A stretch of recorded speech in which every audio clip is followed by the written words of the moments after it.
Return, O Virgin Daughter of Israel, to these your highways by which you went. Welcome to Reunion Roadmap, a place to discover the people and communities along the highway of restoration for Israel's House of Joseph. Reunion Roadmap is a B'nai Yosef North America production. Be our guest for the next hour as we meet the people of the emerging House of Joseph here in North America. Welcome back to Reunion Roadmap. This is Al McCarn, and with me is Tzefania Pappas.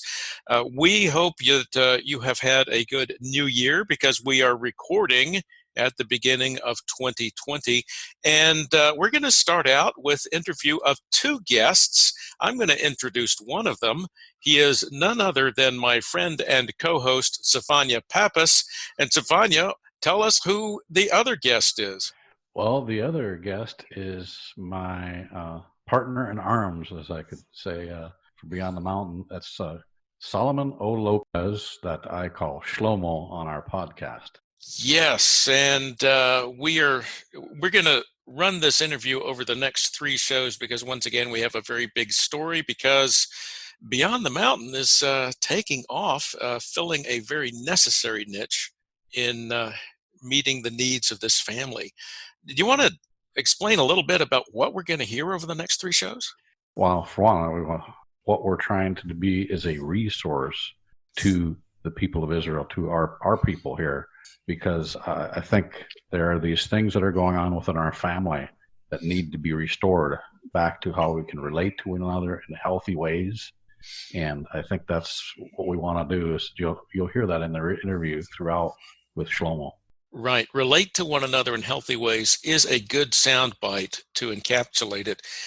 And when you say those of us of Israel, that really includes two sides of the family.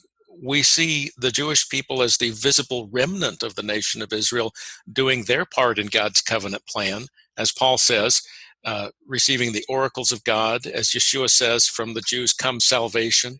As Paul says further, the Jews have the testimonies, the temple service, the priesthood, the covenants, the fathers. But the other side, well, that's all the rest of us who were born out here in the nations. Yes. And until we embrace our Hebraic identity, we are still broken and fractured. Indeed. And that's where we pray the day will come where we'll start coming together. That's right. And this coming together, it takes many forms. Yes. That's what you explain. That's what Shlomo explains. Even just getting down and listening to someone and hearing their heart and being a comforting presence and praying for them. That at its basic level is part of bringing the family together. Amen. And in fact, that's what our elders will talk about at the second half of the program, Gathering Family. But in the meantime, let's go to our interview with Tzefania Pappas and Solomon Lopez.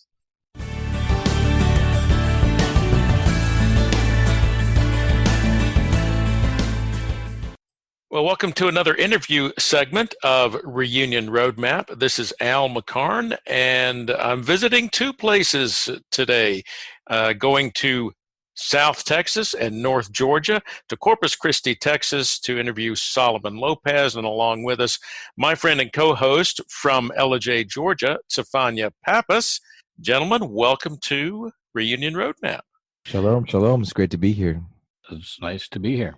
Well, Solomon, let me start with you. It sure is good to have you back on the show.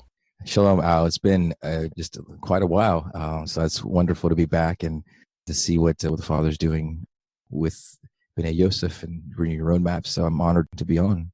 And we're honored to have you.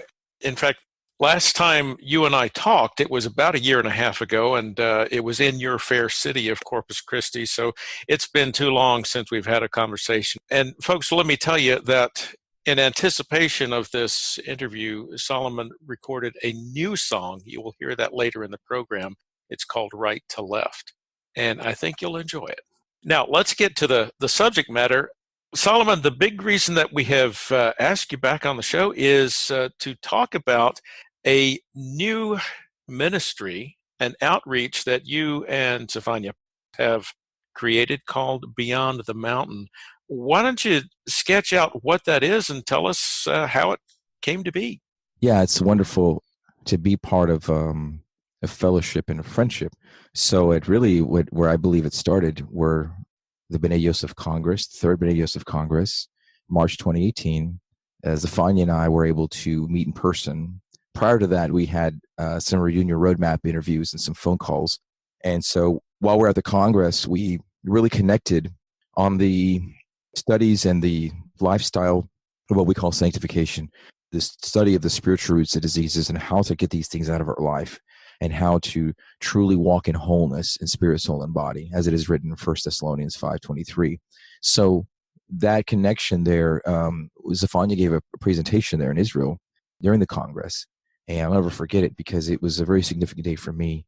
It was March 25th, 2018, and as he gave the presentation on identity, it just so happened that I had a song called Where I Belong that was about rejection that fit the presentation. So ever since then, I think the dialogue between Tzefania and I were always that curiosity to say, what if we were able to share our Torah journey that for me has spanned, it's about a 20-year journey, but in the last 17 years, Tzefania kind of a similar timeline. And as I'm learning about his life, and the more and more we talk and we'd have these calls that turned into prayer calls, it was such an obvious thing to say, there's a chance that some of the things we're talking about, perhaps others may feel connected to. So as we went into one of our first episodes was about the song Where I Belong, it kind of came around for us full circle, and it was dealing with the spirit of rejection. And so a lot of the intention wasn't to launch some kind of a ministry that is going to get people's interest in a subject matter.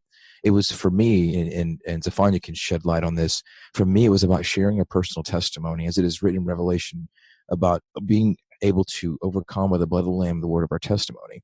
And we feel that there's a lack of perhaps because there's such a return to Torah, that we tend to possibly, we could be mistaken as an Ephraimite movement or Torah movement, that forgetting about the power of the blood of Yeshua and what he can still do today in this very moment, when we are dealing with rejection, abandonment, trauma, addictions, all kinds of different community issues, fallouts, accusations that come and tear communities apart.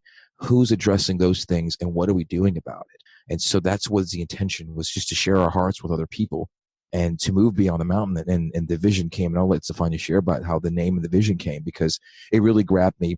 And quite honestly, I really thought I was just going to be a contributor to a podcast here and there. And then as we got closer in our friendship, it turns out that he gave me the opportunity, and I was thrilled and honored to be a contributor to the ministry. So I don't know, Tzefania, you probably do a better job, filling in the rest of it, because it's quite a wonderful thing you've spearheaded there too.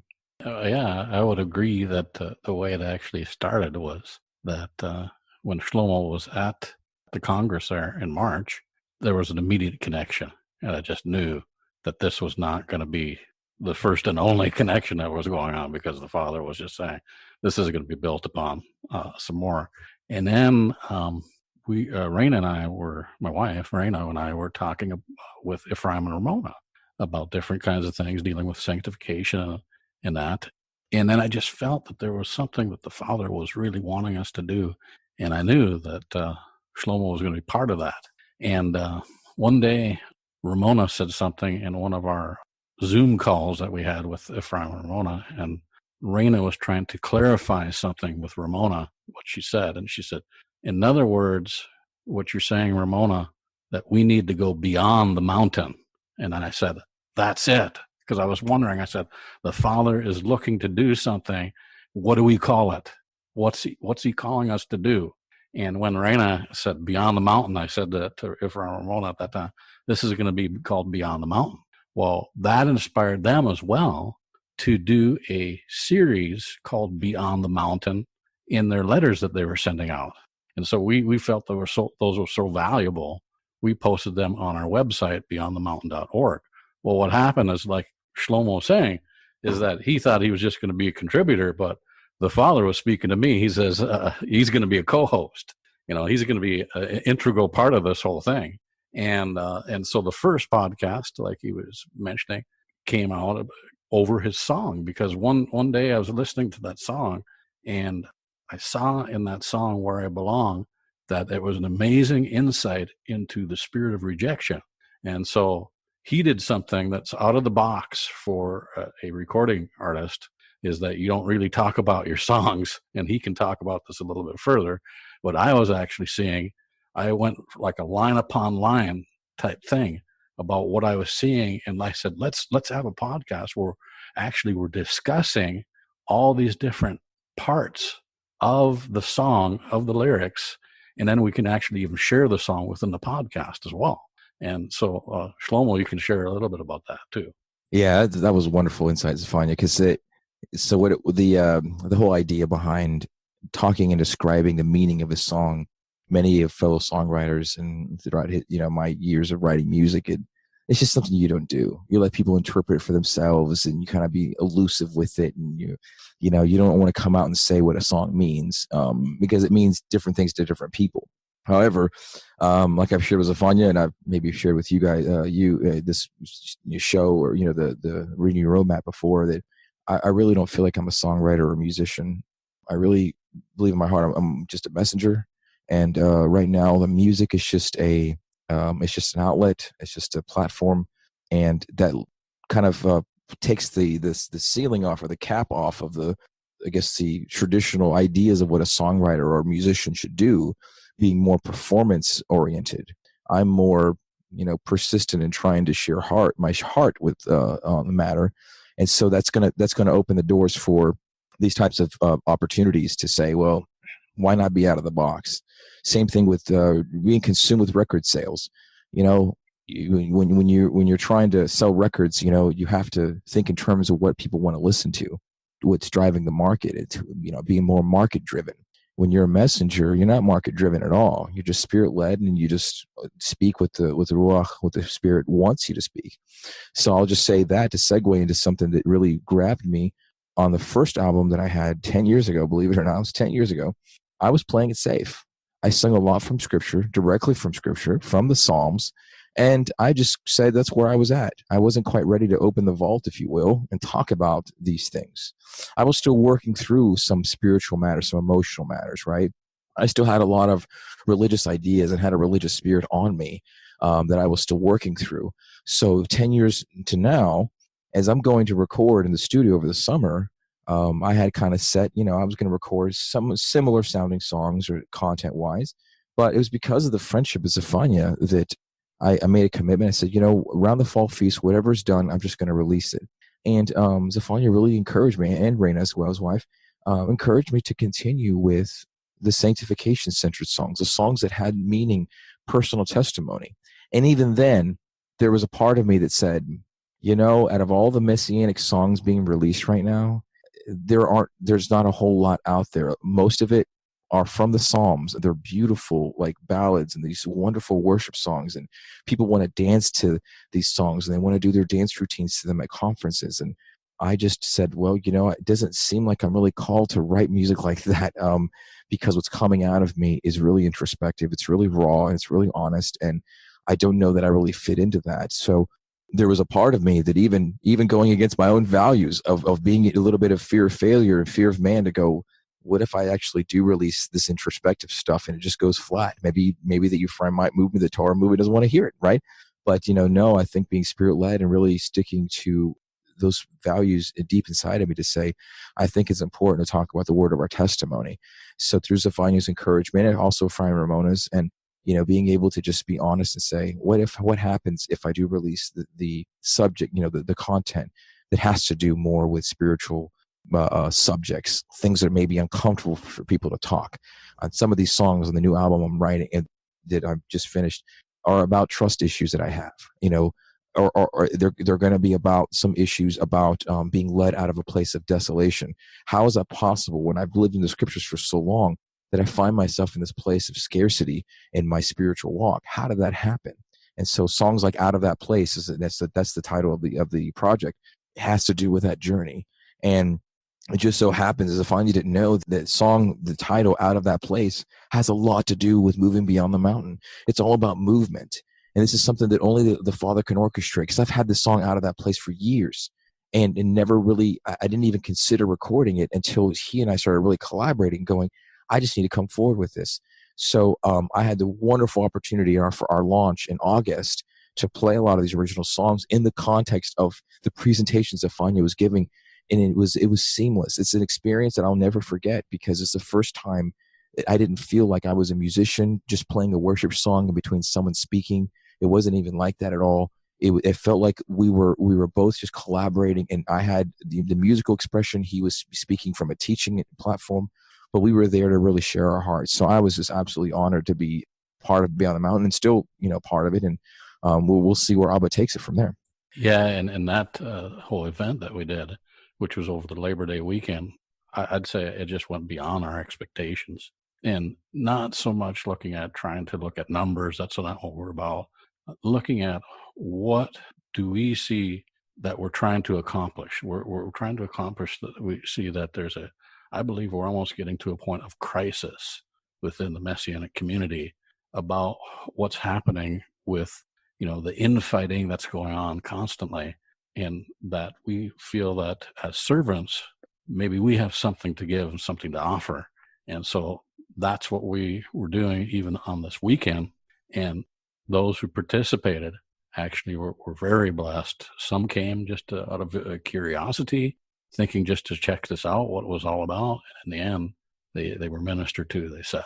I want to talk a little bit more about that event, Tzefania, but Solomon, let me just say, as you were talking about singing your testimony, what struck me is when David wrote the Psalms, that was his testimony. So in essence, you're just following in his footsteps, and lo and behold, your music turns out to be a powerful tool in the hands of the Ruach HaKodesh, the Holy Spirit. Now, I'm also fascinated to hear both of you say that this is a thing that's been brewing for close to 2 years now as we're recording. So the third B'nai Yosef Congress happened just after Pesach, Passover in March of 2018. And Ephraim and Ramona Frank have been very much at the heart of the growth of this part of the awakening of the house of Joseph, the house of Ephraim. So now let's go back a little bit to Labor Day weekend, 2019. You have the Beyond the Mountain event right there in North Georgia. What went into it, and what has been the result in the last 5 months or so since it happened? It was interesting how it was developing. So I'm just praying to the Father, what am I to present? And maybe the idea that, Shlomo would present or something. And I was, the Father was giving me some ideas of what to do. And based upon, we had done, I think we had done like a podcast or two at that time before we had the event. And so that gave us some sense of what we were going to deal with, and dealing with some of these spiritual realities that exist out there that really cause us to have this separation that we have with one another, instead of really beginning to come together as family, and the spirits of rejection and those types of things that we began to cover. And then, Shlomo said, hey, keep in mind, I'm going to be singing, so I'm the type that my voice cannot do both. So I thought, okay, so I'm going to have to come up with these presentations. And like he said, that it was like, in the sense of it, it was amazing how the flow was so unified. And there was even one point that I did something that only by the Ruach would I do it. And he was singing one of the songs, and there was such a flow of the Spirit that was there. I started singing, and I was signaling to him, keep playing.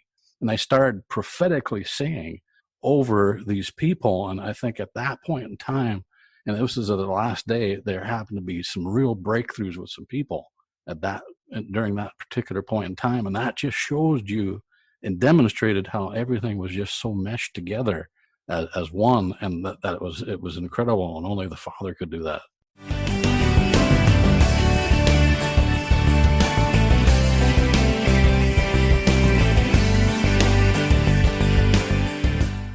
Solomon Lopez now sings Where I Belong from his album Out of That Place, available at Hebraism.org.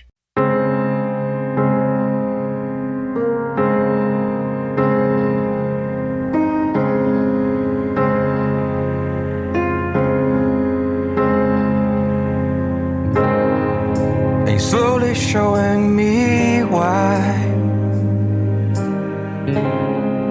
I hung my head so low. Thanks for showing me how to escape that undertow. And you're slowly showing me why I felt so left out. Thanks for showing me how to live without any doubt.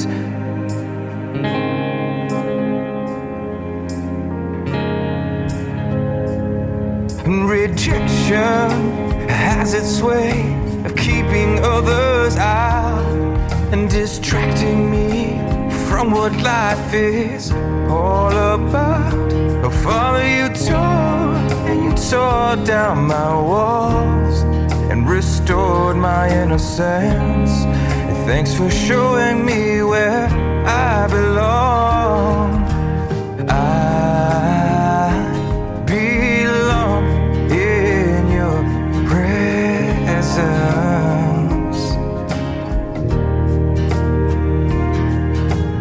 I belong in your presence.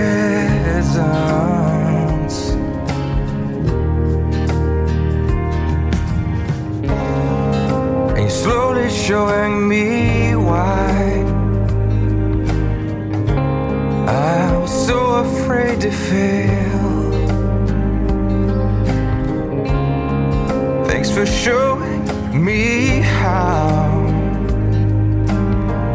to let go and set sail.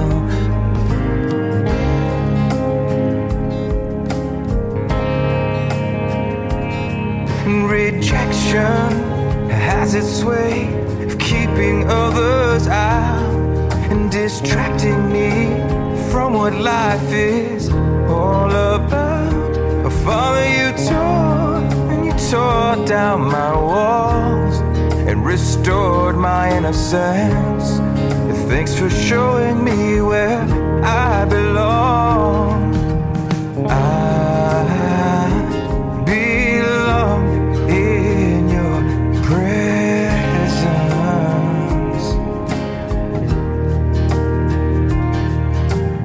I belong in your presence.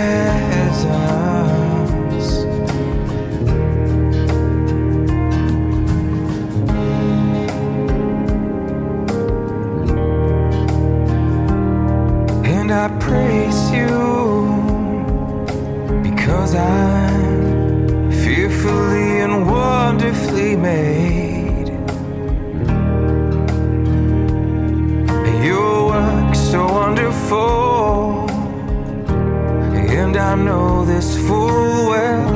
Yes, I know this full well. And I belong in your presence.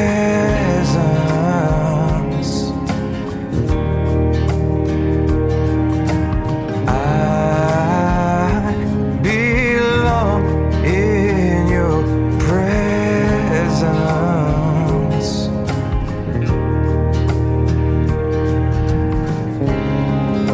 You're slowly showing me why I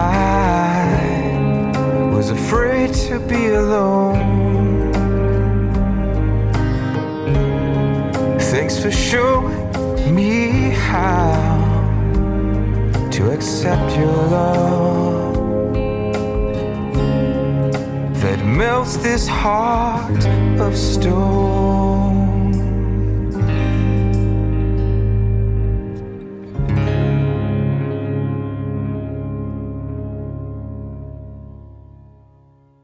Shalom, everybody. Welcome to the Midrash portion of Reunion Roadmap. This is David Jones. With me today is Barry Phillips. Shalom, brother.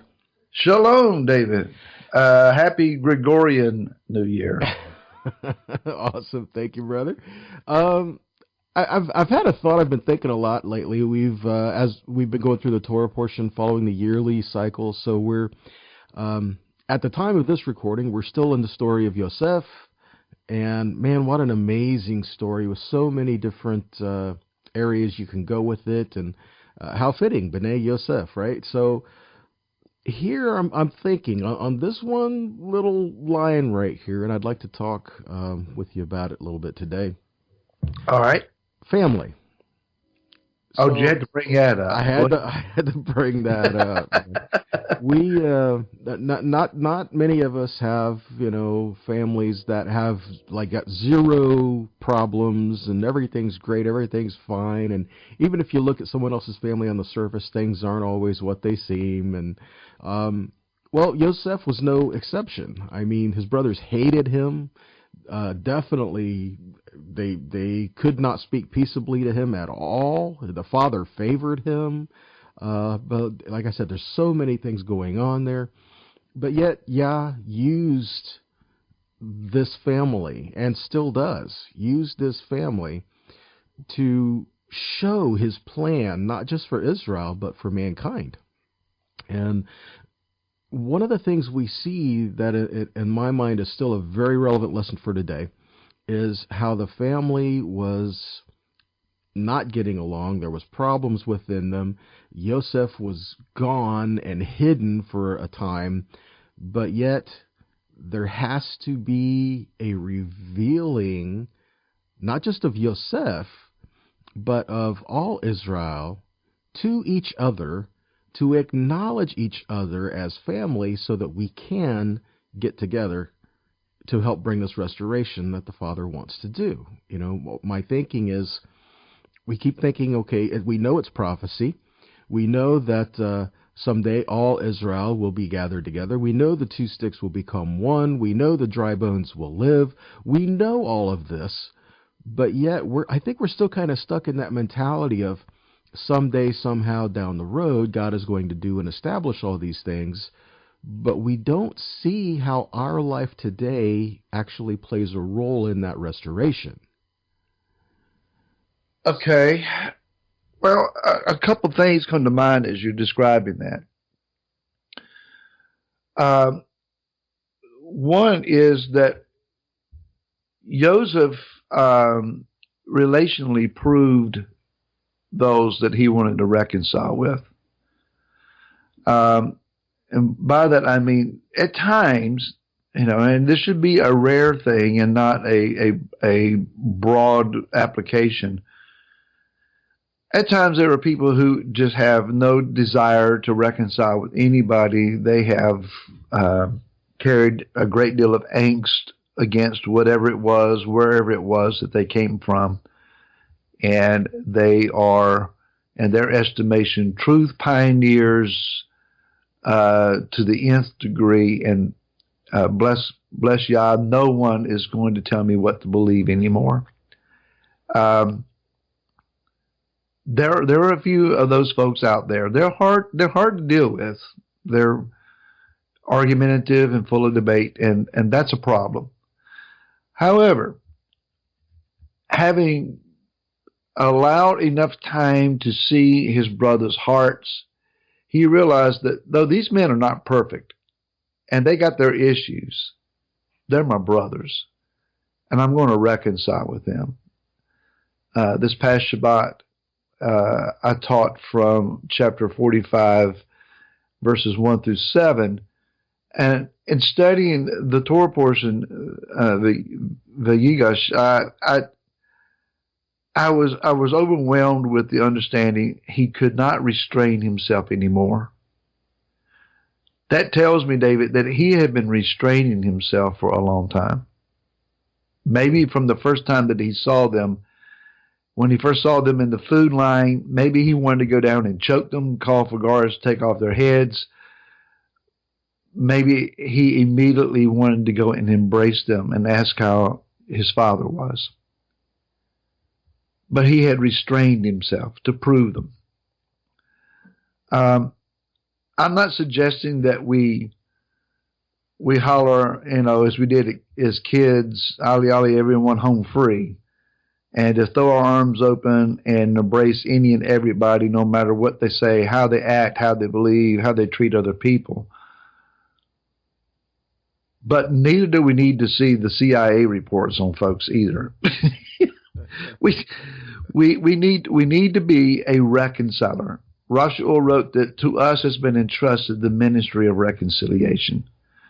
Yeshua came and demonstrated that ministry by willingly embracing any and everybody who was willing to hear the truth. He knew that these people that he was teaching were not perfect in their applying of his words.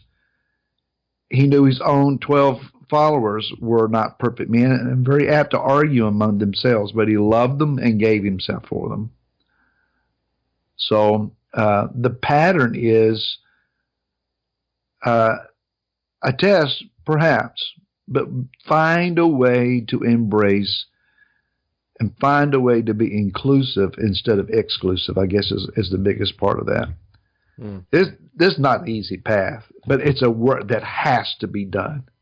Yeah, I agree, but it's here we are, and how do we, when we don't get along, how can we see? I mean, in society today, we're really quick to cut each other off and to throw each other down. And well, I don't like that person. I'm not going to talk to them. I'm not going to have anything to do with them. And worse yet, well, I don't like them, so we don't see them as brothers.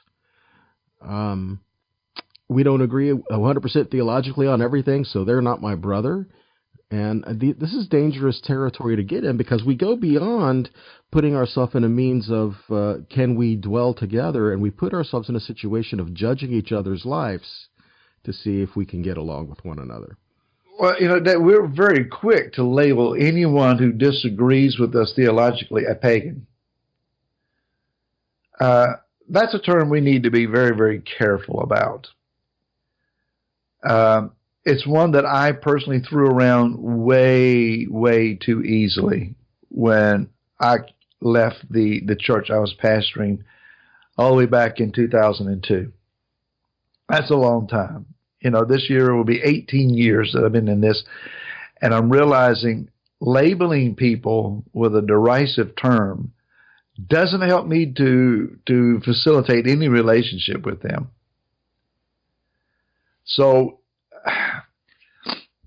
I have to ask the question, is America's divisiveness along ethnic lines, racial lines, political lines, just start naming the items on the list, a consequence of the body of Messiah in this nation refusing to get along? How can we expect our nation to heal if the spiritual element of our nation is fractured and divisive? So, the question might be asked, well, what do you want us to do? Find somebody you're not currently walking with and see if there is a way to reconcile. Be proactive. You can't heal the whole body as an individual. But if you can restore a broken relationship, work on that. Well, see, now I'm thinking where Scripture says, with as much as it is up to you, live at peace with all men. Yes. Now, some people don't want peace. Absolutely. But that doesn't mean that that's not what the Father desires, and that's not what we should work toward. We should work to live at peace with all men. I mean, even Yeshua. I mean, we think, okay, so here we are, and we're trying to pursue the Father and follow His word and do what He's saying and honor, the ancient past that He never changed. But yet we're trying to bring our gift to the altar, and we still have problems with one another that we're not willing to fix. But what did Yeshua say? Go make things right with your brother, then bring your gift. That in my mind is kind of scary, actually, because it makes me think of, okay, if you don't forgive your brother, you won't be forgiven, things like that. But are we willing to say, I'm willing to lay my life down, my pride down, my ideas and theologies down, just to pursue the heart of the Father, not necessarily what I think His words are? Well, Yeshua said, "Blessed are the peacemakers, for they shall be called B'nai Elohim." I don't see anywhere in Scripture where he says, "Blessed are the dividers. Blessed are the troublemakers." Now, he did say, I did not come to bring shalom, but a sword. And I will be a divisive topic among even the family members, and you will be hated for my sake. I get that. Yeshua stuck to the truth, but he did so in love. You know, it was those that were engaged in a system of a sham, a facade, and knew that he stood hard against. The public, he instructed them. He lovingly cared for them. I don't see anywhere in Scripture where he says, "Do you believe everything I say before I lay my hands on you to heal you?" So, you know, you and I serve on an elders board. And was it 8 men that we currently have? David, there are times that as we're discussing things, I don't necessarily agree with someone else's viewpoint. But I trust them that they're my brother, that they have a heart for Yeshua, they have a heart for the kingdom. They're looking to accomplish a worthy goal. And there are times that I think, you know what, maybe my mind is not right. Maybe my perspective on this is the one that needs to change. So I'm willing to hear somebody out. And I think you can agree with me that it's a congenial relationship between us. We find ways to hear the various points of views and come to a good decision. By design, this could have been one of the most argumentative, angst-incurring positions that any of us could ever have taken on. Because we're all from all kinds of different backgrounds and experiences. But because we have a heart to be willing to listen before we say something, listening to hear instead of listening to waiting for your turn to say something, what you know to be true. Yeah. This eldership works. I think that's an application that we have to teach and encourage across the board. Well, it's a good model. I mean, it's not our place to separate the sheep and the goats. I mean, he's going to do that. And but however, Yeshua did say, if you're not gathering with me, you're scattering. So I think that we should see our role in making peace, making restoration, doing these things, is our study in the Word of Yahweh pulling us away from people, or is it trying to help to show the presence of Yah in the midst of people? That's a good question. And I think a good test of that is even with people that we don't agree with. I mean, it says live at peace with all men, and it says all men, not just the ones you like or just the ones you agree with. So I think we just need to pursue the heart of the Father and see what we can do daily to bring restoration around us. And I think that'll end up in our communities and on a global scale. Well, I'm sure that someone listening is saying, well, that means compromising on the truth. No, not compromising on truth, but a willingness to understand sometimes someone else has a different opinion, and you have to allow for a different opinion. No one's encouraging anyone to adopt sinful behavior, but just because of a different pronunciation or calendar or text or interpretation of a text doesn't make someone an adversary. Give them a chance to speak. And with that, speak about the end of the program. Yep, that's our time, Barry. So, guys, we love to hear your thoughts, your opinions, and your feedback. And you can reach us. You can email us at reunionroadmap@bnayosefna.com. Shalom, y'all. Shalom.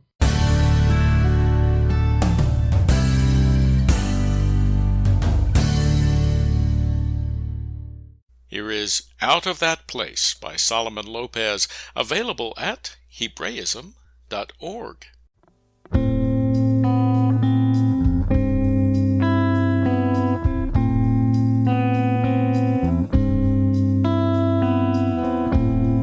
Father, you led me out of that place.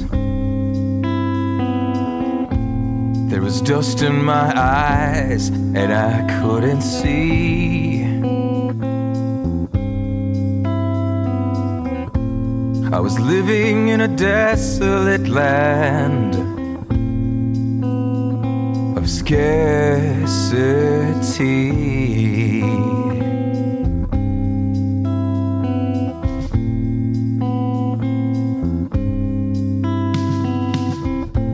On the rooftop there was somebody shouting. On the street there's someone rejecting your name. On the sidewalk there was somebody weeping. And on the corner there was someone to blame. There's a mirror with someone to blame.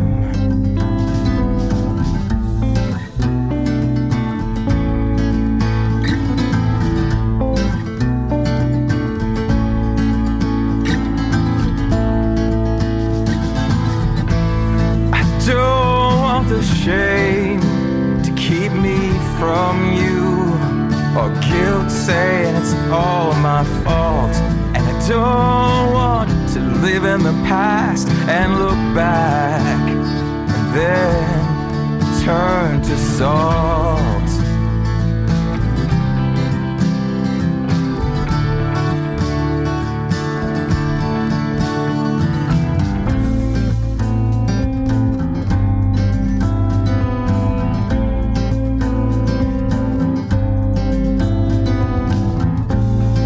Father, you led me out to that place. Through your Son, Yeshua, I now can see. Please lead the others out of that land of scarcity.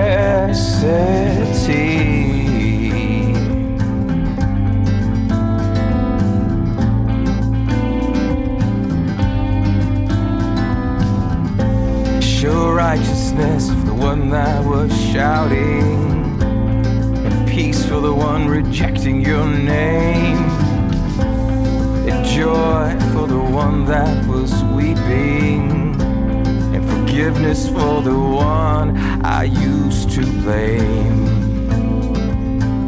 Please forgive me for the one in the mirror I used to blame.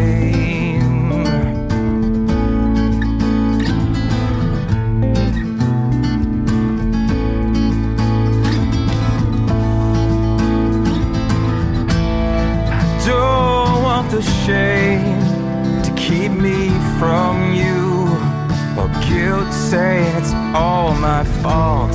And I don't want to live in the past and look back and then turn to salt. And I don't want to walk around feeling misunderstood. And I don't want to call evil good, all in the name of love. Call what is evil good, all in the name of love.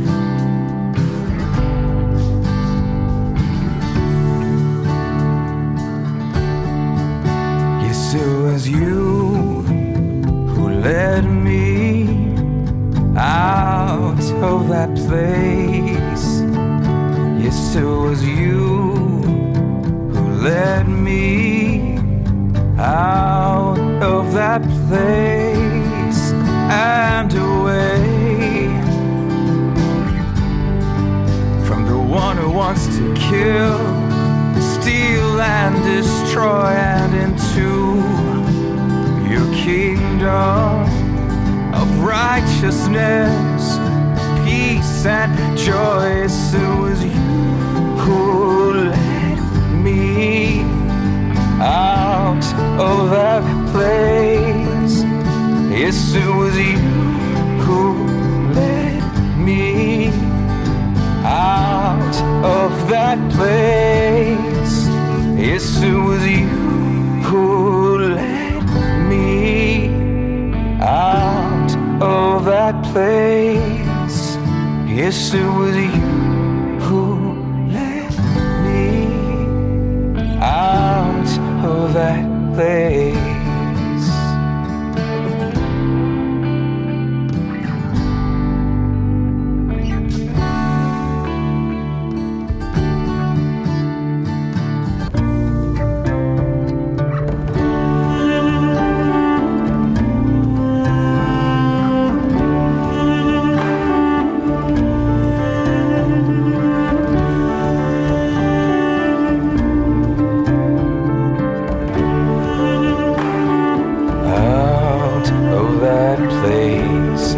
led me out of that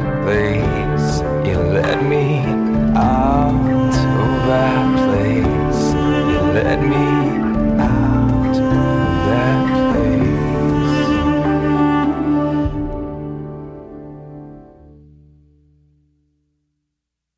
You have just listened to the song Out of That Place by Solomon O. Lopez, and also the Midrash, which was on families that our elders were dealing with. And people don't realize this, but their elders don't listen to these interviews before they have this Midrash, and how it fit in so tightly into this program was one of those miracles that happened on the show, you know.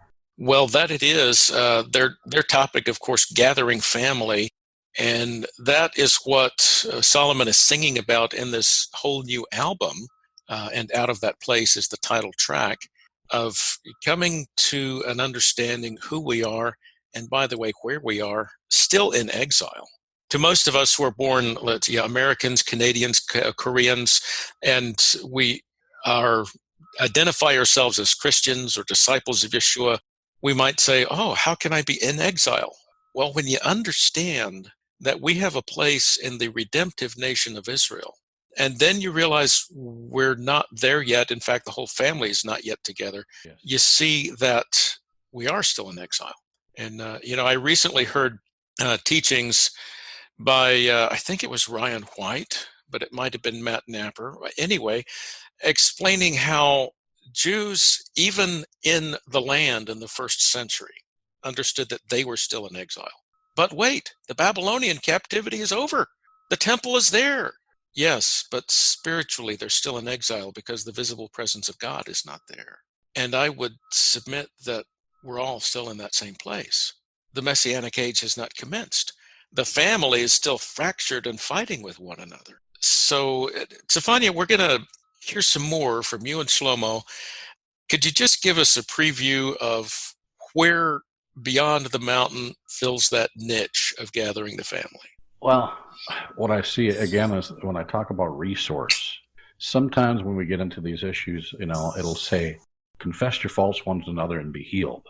But sometime that you may launch out and do that, but then you'll find out together as a maybe fellowship, you're not really equipped to handle what is talked about. And so we want to be that resource to equip the body and say, maybe you're not there yet, and maybe it's because you're hearing all these issues, it's creating a problem because you don't know how to handle it. We can come in and we can build you up to that place where you can begin to handle these things within your assembly. So I look forward to hearing the rest of it, and hope that our listeners will look forward as well and be blessed. So thank you for joining us on Reunion Roadmap. We will be back again next week with a new show. Thank you for joining us on Reunion Roadmap, a production of B'nai Yosef North America. Please come back next week for another visit with the people of the emerging House of Joseph here in North America.